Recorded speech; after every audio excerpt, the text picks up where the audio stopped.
नमस्कार बच्चों, आशा करता हूँ आप सभी अपने घरों में कुशल मंगल होंगे और अपनी पढ़ाई का भी खास ध्यान रख रहे होंगे। आइए हम सबसे पहले कुछ वस्तुओं को देखते हैं। जैसा कि आप देख सकते हैं, मेरे पास हैं दो नोट।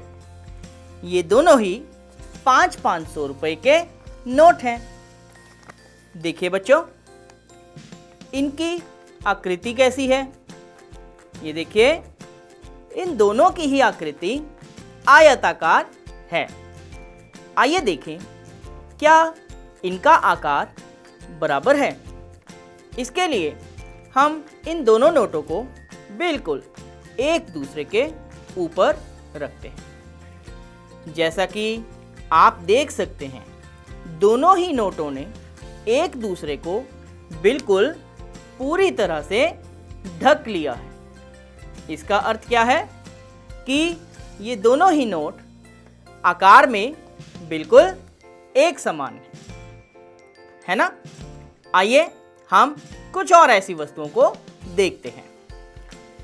देखिए, मेरे पास हैं दो त्रिभुज। इन दो त्रिभुजों में भी आप देख सकते हैं, दोनों की ही 3 भुजाएं हैं और 3 कोण हैं। आइए हम देखें, क्या इनका आकार एक समान है। इसके लिए हम दोनों त्रिभुजों को एक दूसरे के बिल्कुल ऊपर रखते हैं और हम देखते हैं कि दोनों त्रिभुजों ने एक दूसरे को पूरी तरह से ढक लिया है। ये देखिए, दोनों ने ही एक दूसरे को पूरी तरह से ढक लिया है। इससे हमें क्या पता चलता है कि इन दोनों की ही विमाएं एक दूसरे के बराबर हैं, यानी इनकी भुजाएं भी बराबर हैं और इनके कोण भी। तो बच्चों, ऐसी सभी वस्तुएं जो बिल्कुल ही एक जैसे आकार की हों, चाहे वो वर्ग हो चाहे त्रिभुज हो, इन्हें हम कहते हैं सर्वांग सम। इन्हें कहते हैं सर्वांग सम वस्तुएं। यदि ये त्रिभुज पूरी तरह से एक दूसरे को ढक लेते हैं तो हम कहेंगे कि ये दोनों त्रिभुज एक दूसरे के सर्वांग सम हैं। अब हम देखते हैं इन दो नोटों को। देखिए, मेरे पास यहाँ है एक 500 रुपए का नोट और यहाँ है एक 50 रुपए का नोट। देखने में आकृति के हिसाब से दोनों ही आयताकार हैं, परंतु यदि हम इन दोनों को एक दूसरे के ऊपर रखें तो हम देख सकते हैं कि चाहे इनकी आकृति एक जैसी है, परंतु इनका आकार बराबर नहीं है। देखिए, 50 रुपए का नोट 500 रुपए के नोट से छोटा है ना। तो इसका अर्थ यह है कि इनकी आकृतियां एक जैसी हैं, परंतु इनकी जो भुजाएं हैं वे समानुपात में हैं। आइए हम इनके कुछ और उदाहरण देखते हैं। इसी प्रकार से हमारे पास ये दो त्रिभुज हैं, लाल एवं पीला, एक समान है, बिल्कुल एक जैसे। लेकिन जैसे ही हम इन दोनों को एक दूसरे के ऊपर रखते हैं तो हम देखते हैं कि हालांकि इनकी बनावट एक जैसी है, आकृति एक जैसी है, परंतु इनका आकार समान नहीं है। तो हम देख सकते हैं इनके कोण लगभग एक जैसे ही हैं और भुजाओं में अनुपात दिखाई देता है। अनुपात इसलिए क्योंकि दोनों की ही बनावट बिल्कुल एक जैसी है। तो ऐसी जो आकृतियां होंगी, जो देखने में एक जैसी तो होंगी, परंतु उनका आकार सेम नहीं होगा, उनकी भुजाएं अनुपात में होंगी। तो ऐसे त्रिभुजों को, ऐसे वर्गों को, ऐसी आकृतियों को हम कहते हैं समरूप आकृतियां। आइए अब हम समरूप आकृतियों के बारे में कुछ और जानते हैं। त्रिभुजों की समरूपता। दो त्रिभुज तभी समरूप होंगे यदि उनके संगत कोण बराबर हो और दूसरा, उनकी संगत भुजाएं एक ही अनुपात में हों। आइए बच्चों, अब हम सीखते हैं त्रिभुजों की समरूपता की कसौटियां। आइए सबसे पहले हम पहली कसौटी सीखते हैं, जो कि है ए यानी कोण कोण कसौटी। दो त्रिभुज तभी समरूप होंगे यदि उनके दो कोण आपस में बराबर हो। आइए देखते हैं, हमें ये दो त्रिभुज दिए गए हैं, त्रिभुज ABC और त्रिभुज PQR। इन दोनों त्रिभुजों में हम एक एक करके इनके कोणों के बारे में देखेंगे। देखिए, कोण A है 50 डिग्री, इस त्रिभुज में कोण P भी है 50 डिग्री, यानी कि कोण A बराबर है कोण P के। इसी प्रकार से कोण B है 60 डिग्री और कोण Q भी है 60 डिग्री। कोण B 60 तो कोण Q भी 60, तो ये दोनों कोण आपस में बराबर हैं। बच्चों, आपको पता ही है कि त्रिभुज के तीनों कोणों का योग होता है 180 डिग्री। तो यदि त्रिभुज के दो कोण आपस में बराबर हैं तो तीसरा कोण अपने आप ही आपस में बराबर होंगे। आइए देखते हैं। देखिए, हमने दो कोण देखे, कोण A बराबर है कोण P के, कोण B बराबर है कोण Q के। तो कोण C देखिए, कोण C है यहाँ 70 डिग्री और कोण R है 70 डिग्री। इसे हम लिख भी सकते हैं और नहीं भी लिख सकते।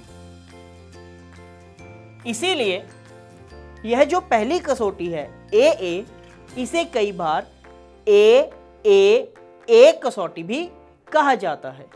आमतौर पर हम इसे AA कसौटी कहते हैं, क्योंकि यदि दो कोण बराबर होंगे त्रिभुजों के तो तीसरे कोण भी अपने आप ही बराबर होंगे।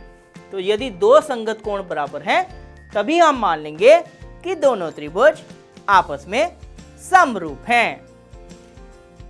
आइए अब हम त्रिभुजों को समरूप सिद्ध करने की दूसरी कसौटी के बारे में पढ़ते हैं। दूसरी कसौटी है SSS यानी भुजा भुजा भुजा। आइए हम इसके बारे में देखते हैं। मान लीजिए ABC त्रिभुज में पहली भुजा है 3 सेंटीमीटर, यानी AB भुजा है 3 सेंटीमीटर, BC भुजा है 6 सेंटीमीटर और AC भुजा है 7 सेंटीमीटर। और त्रिभुज PQR में PQ है 6 सेंटीमीटर के बराबर, QR है 12 सेंटीमीटर के बराबर और PR है 14 सेंटीमीटर के बराबर। तो बच्चों, SSS कसौटी तभी खरी उतरेगी यदि इन तीनों भुजाओं का अनुपात बराबर होगा। आइए हम देखते हैं। AB बटा त्रिभुज PQR में से भुजा लेंगे हम PQ। इसका अनुपात देखिए, AB है 3 सेंटीमीटर और PQ है 6 सेंटीमीटर, तो 3 सेंटीमीटर बटा 6 सेंटीमीटर। इसी प्रकार से BC बटा ये दूसरी भुजा है BC और यहां से दूसरी भुजा है QR। तो देखिए बच्चों, BC है 6 सेंटीमीटर और QR है 12 सेंटीमीटर। इसी प्रकार से तीसरी भुजाओं का भी अनुपात लेते हैं जो संगत हैं। यहाँ है AC और यहाँ है PR। AC है 7 सेंटीमीटर और PR है 14 सेंटीमीटर। आइए अब हम इन्हें काट के देखते हैं। देखिए, सेंटीमीटर से सेंटीमीटर कट गया, 3 के पहाड़े में 3 एकम 3, 3 दूनी 6, तो भुजाओं का अनुपात आया है 1/2। BC बटा QR है 6 सेंटीमीटर बटा 12 सेंटीमीटर। सेंटीमीटर से सेंटीमीटर कट गया। 6 और 12, 6 एकम 6, 6 दूनी 12। तो इनकी भुजाओं का भी अनुपात आया है 1/2। इसी प्रकार से तीसरी भुजा है AC बटा PR, 7 सेंटीमीटर बटा 14 सेंटीमीटर। सेंटीमीटर से सेंटीमीटर कट गया। 7 एकम 7, 7 दूनी 14। इन भुजाओं का भी आपस में अनुपात आया है 1/2। तो देखिए सभी संगत भुजाओं का अनुपात आपस में आया है 1/2, 1/2 और 1/2। इसका अर्थ क्या है? सभी संगत भुजाओं का अनुपात बराबर है, इसलिए SSS यानी भुजा भुजा भुजा कसौटी के अनुसार ये दोनों त्रिभुज आपस में समरूप होंगे। यानी त्रिभुज ABC त्रिभुज PQR के समरूप होगा।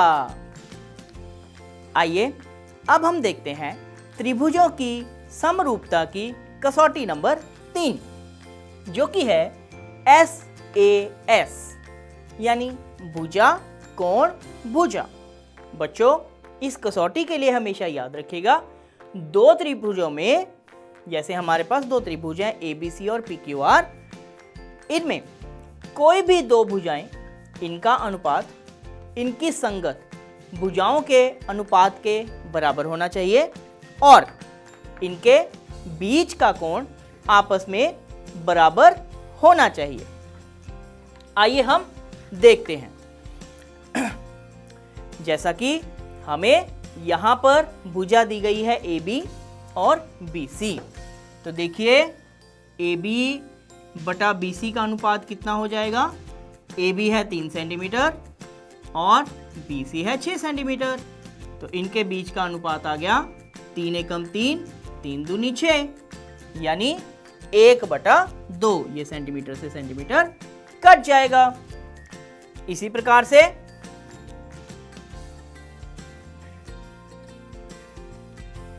त्रिभुज PQR में PQ का QR के अनुसार, PQ का QR के साथ अनुपात यह होगा 6 सेंटीमीटर बटा 12 सेंटीमीटर।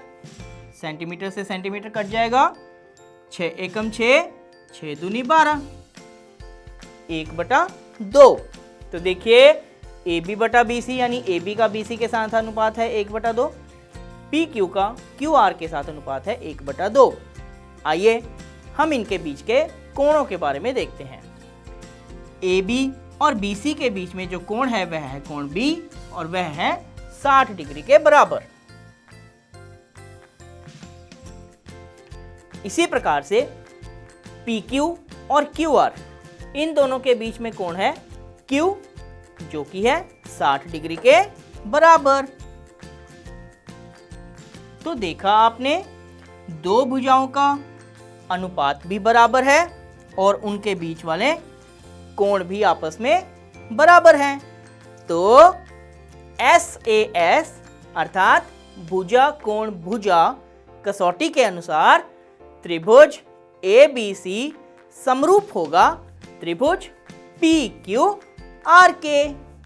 इस प्रकार से हमने आज जाना दो त्रिभुज तभी समरूप होंगे यदि वे इन तीनों में से किसी एक कसौटी को पूरा करते होंगे। आइए बच्चों, अब हम सीखते हैं पाइथागोरस प्रमेय के बारे में। पाइथागोरस प्रमेय के अनुसार एक समकोण त्रिभुज में कर्ण का वर्ग शेष दो भुजाओं के वर्गों के योग के बराबर होता है। बच्चों, हमारे पास एक समकोण त्रिभुज है। समकोण त्रिभुज का अर्थ है इसमें एक कोण समकोण है। जैसा कि आप यहां देख सकते हैं, कोण भी समकोण है अर्थात 90 डिग्री का है। हमें सिद्ध करना है इसमें कर्ण का वर्ग। देखिए कर्ण कौन सा होगा? 90 डिग्री के सम्मुख भुजा को, 90 डिग्री के सामने वाली भुजा को हम कर्ण कहते हैं। तो कर्ण है AC, तो हमें सिद्ध करना है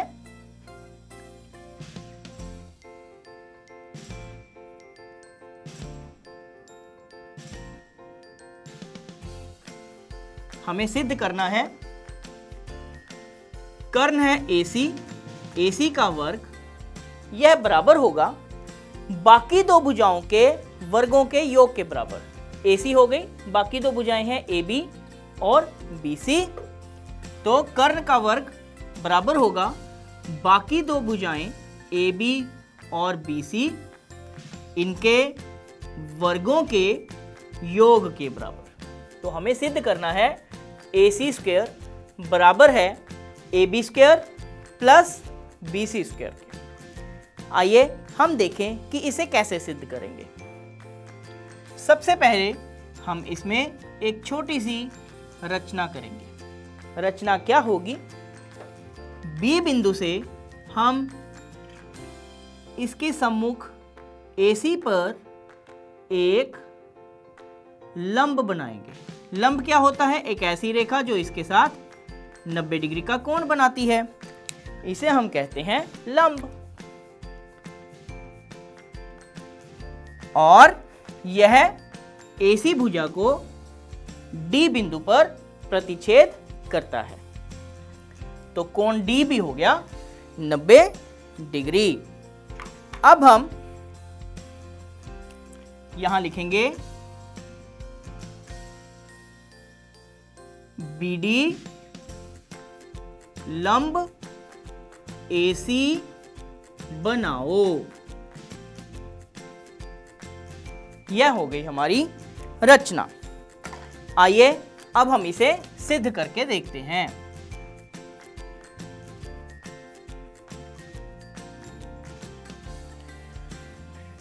हम दो त्रिभुज ले रहे हैं, त्रिभुज ADB।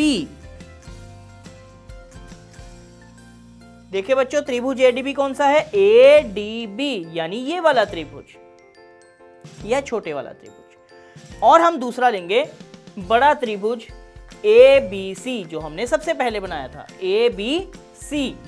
ठीक है बच्चों, त्रिभुज ADB और त्रिभुज ABC में हम क्या देखेंगे? देखिए कोण A, यह कोण A ADB में भी है और ABC में भी है। यह वाला कोण, यह छोटे वाले त्रिभुज में भी है और बड़े वाले त्रिभुज में भी है। कोण A बराबर कोण A, ये दोनों ही त्रिभुजों में सार्व है यानी कॉमन है। ठीक है, और एक और चीज देखिए, त्रिभुज ADB में कोण D किसके बराबर है? यह एक समकोण है यानी 90 डिग्री के बराबर है। और दूसरी तरफ जो हमारा त्रिभुज है ABC, इसमें कोण B भी किसके बराबर है? 90 डिग्री के बराबर है ना? तो कोण B, देखिए कोण D 90 डिग्री है, कोण B भी 90 डिग्री है।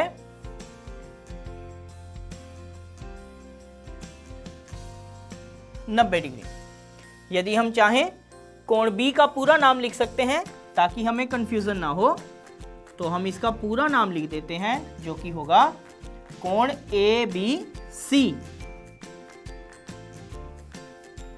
यह बराबर है 90 डिग्री के।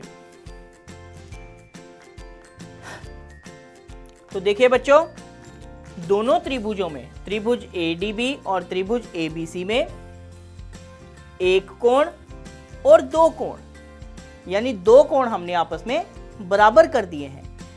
तो यहां पर समरूपता की कौन सी कसौटी लगाई जा सकती है? A यानी एक एंगल दूसरा एंगल, एक कोण दूसरा कोण। तो यानी कोण कोण समरूपता कसौटी के अनुसार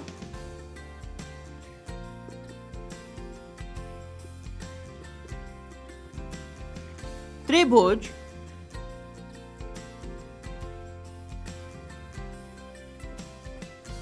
ADB समरूप होगा, यह समरूप का निशान है, समरूप होगा त्रिभुज ABC के। और बच्चों हमें पता है यदि दो त्रिभुज समरूप हो तो उनकी संगत भुजाएं आपस में समानुपाती होती हैं, यानी उनकी संगत भुजाओं का अनुपात आपस में बराबर होता है।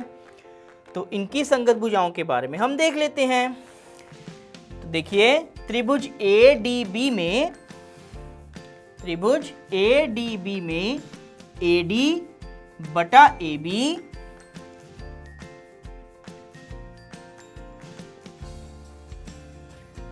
यह बराबर होगा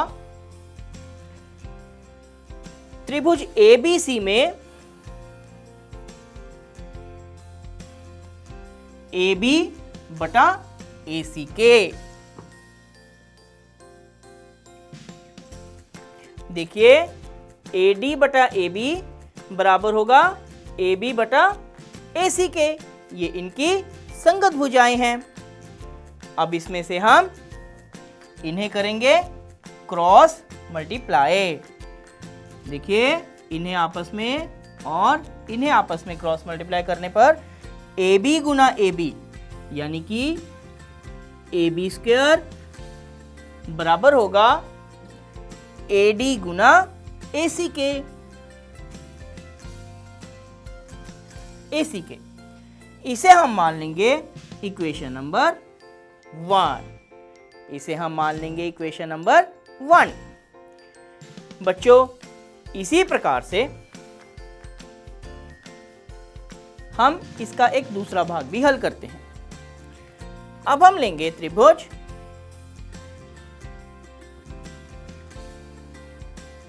CDB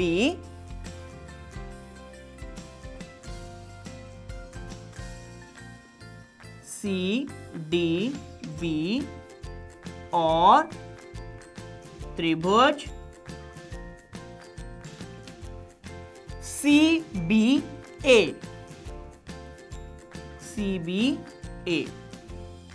इन दोनों त्रिभुजों में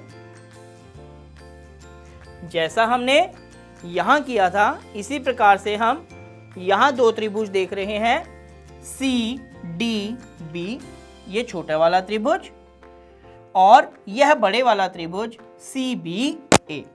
इन दोनों त्रिभुजों में देखिए कोण D है 90 डिग्री और कोण B भी है 90 डिग्री। इससे पहले हम देख सकते हैं कि कोण C CDB त्रिभुज में भी है और CBA त्रिभुज में भी है। तो सबसे पहले हम लिखते हैं कोण C बराबर कोण C, क्योंकि ये सार्व है, सार्व यानी कॉमन है। इसी प्रकार से कोण D बराबर है कोण CBA के, क्योंकि ये दोनों ही समकोण हैं यानी 90 डिग्री के कोण हैं। फिर से A समरूपता कसौटी के अनुसार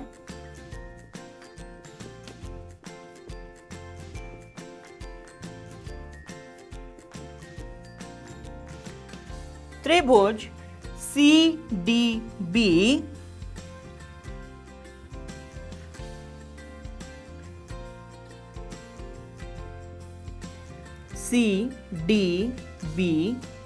समरूप होगा त्रिभुज CBA के।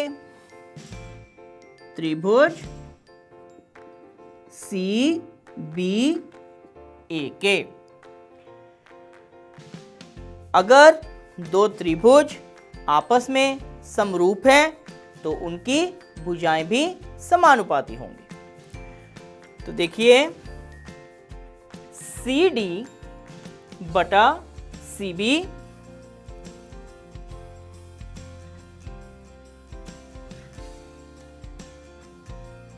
यानी कि BC बराबर होगा BC BC बटा AC के। ये इनकी समानुपाती संगत भुजाएं हैं। इन्हें हम क्रॉस मल्टीप्लाई कर लेते हैं। देखिए BC गुना BC हमारे पास आ गया, BC गुना BC हो गया BC का स्क्वायर। यह बराबर होगा CD गुना AC के। इसे हम ले लेते हैं इक्वेशन नंबर 2। इसे हम ले लेते हैं इक्वेशन नंबर 2। अब बच्चों हम क्या करेंगे, इक्वेशन 1 और इक्वेशन 2 को प्लस कर देंगे। इस भाग को मैं यहां पे हल कर रहा हूं। इक्वेशन 1 प्लस इक्वेशन 2, इन दोनों इक्वेशंस को हम प्लस करते हैं। इक्वेशन 1 है AB स्क्वायर बराबर AD गुना AC।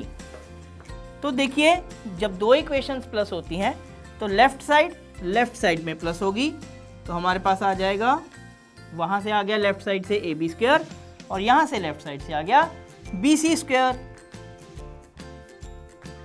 और राइट साइड में प्लस होगी, राइट साइड है AD गुना AC,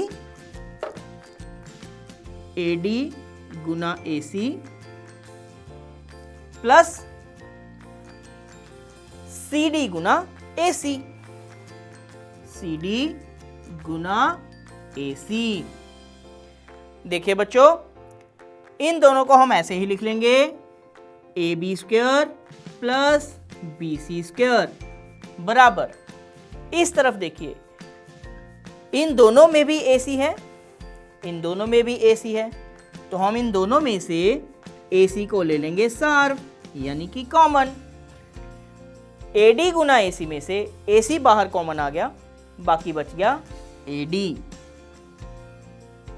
प्लस, बीच में प्लस का निशान है तो प्लस CD गुना AC में से AC को हम बाहर सार्व ले चुके हैं, कॉमन ले चुके हैं, तो बाकी क्या बच गया, CD गुना AC में से AC बाहर चला गया, बाकी रह गया CD, ब्रैकेट बंद। अब इसे हम आगे हल करते हैं। इसे हम फिर से दोबारा नीचे लिख लेंगे, AB square plus BC square बराबर, यह है AC गुना, ये है AD प्लस CD।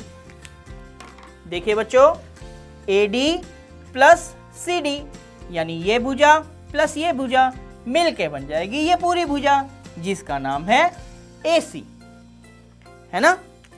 तो ये AD प्लस CD बराबर आ गया, AD प्लस CD बराबर आ गया AC के, तो ये बन गया AC गुना AC।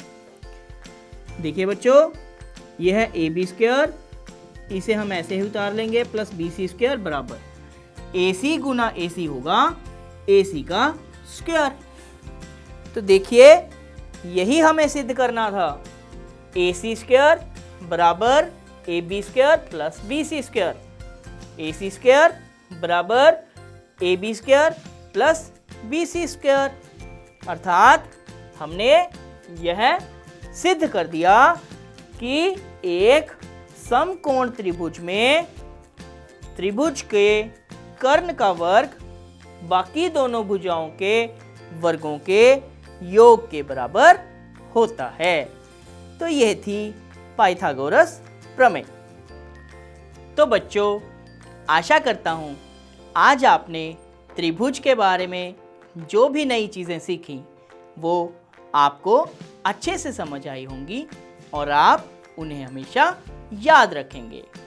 धन्यवाद।